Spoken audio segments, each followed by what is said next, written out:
trying to sabotage our campaign, one of the strongest grassroots campaigns in modern history. We are announcing today that if the DNC continues to hold our data hostage and continues to try to attack the heart and soul of our grassroots campaign, we will be in federal court this afternoon seeking immediate relief.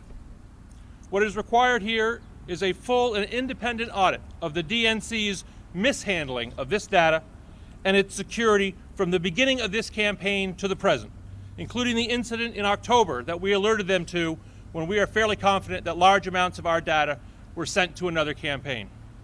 Thank you very much. This is Brad Deutsch, who represents the campaign on our legal team, and I'm happy to answer any questions that people may have. Can you assure the DNC and the Clinton campaign that you no longer possess any of the Clinton campaign's data?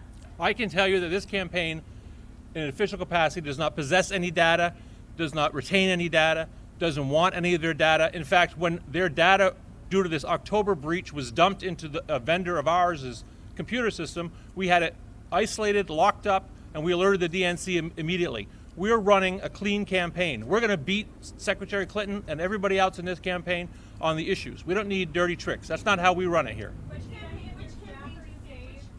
you think had access to your data? Well, I think after this independent audit, we will find that out. Look, we are investigating that. One of the ironies of this situation is because the DNC has inappropriately cut us off from access to the VAN, the voter network, it makes it impossible for us to do any kind of independent review of who looked at what during that time period. So what we did is we immediately froze the email accounts of all employees we suspected were involved. We reviewed all of their emails and Google documents. We restored any documents or emails that they had deleted during the relevant time periods and have reviewed them all, and the investigation internally is ongoing. In the heat of these campaigns, sometimes young people make misjudgments. How do you know right? that data wasn't used at that point? Because I manage this campaign. I know data is being used. Was anything downloaded? No data that I'm aware of was exported in a way that could be used by anybody. Sir, NBC has documents to show that up to 10 early voting states may have been accessed and that efforts were made to store the data, and that as many as 4 campaign staffers. NGP issued an after-action report which said that none of these reports were printed and none of them were exported. So I'm relying on NGP, and I have to rely on them. Unfortunately, the DNC's monopoly vendor has sole access to this information because we've been cut off from it.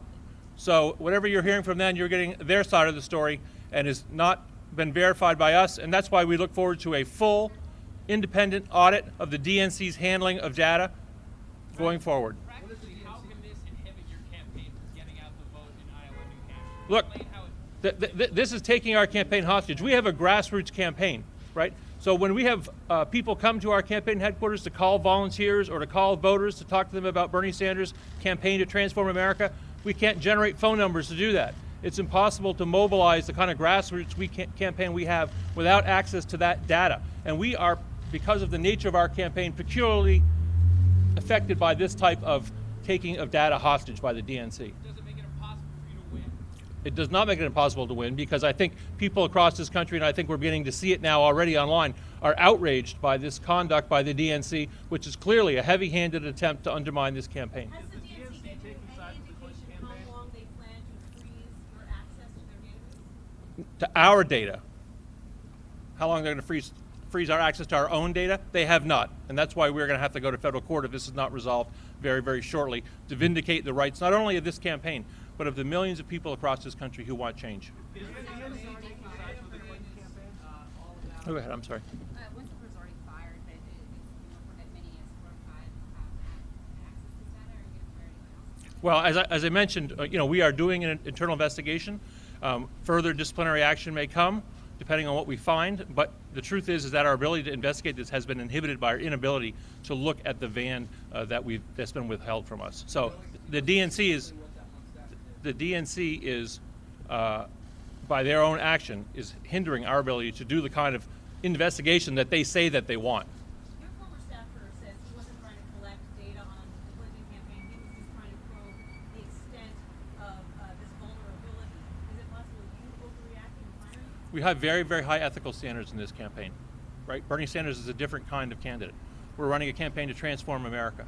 So people who work on this campaign have to understand that even the appearance of something that's not right is too much. And so we did let that staffer go. I think that was a clear signal that we take this very, very seriously, both with respect to our data and other people's data.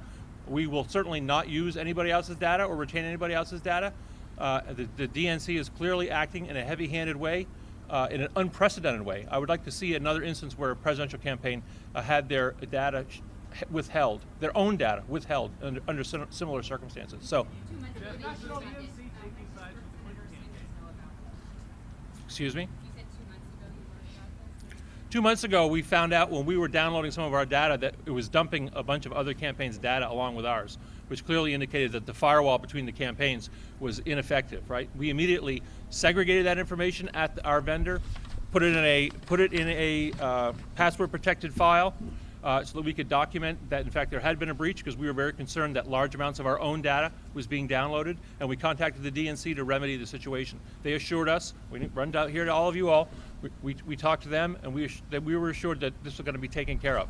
But apparently, they are not competent in terms of maintaining the security of data between the campaigns. Jeff, is the DNC taking sides with the Clinton campaign, Jeff? What's that? Is the DNC taking sides with the Clinton campaign? Sure. All I can tell you, I don't know the motivation of every single person over the DNC, but I think if you look at a pattern of conduct, we've obviously had concern about the Saturday night debate schedule and its impact on the ability of campaigns to get their message out. Clearly, there's in this case, it looks like they are trying to help the Clinton campaign. We're taking on the establishment, and I'm sure there are people within the Democratic establishment who are not happy about the overwhelming success that Senator Sanders is having all across this country. But we are determined to win this campaign, and we're going to win this campaign by talking about the issues that are important to the American people. To do that, we need our data, which has been stolen by the DNC. That's what we want back. Thank you all. Thanks, everybody. Thank you.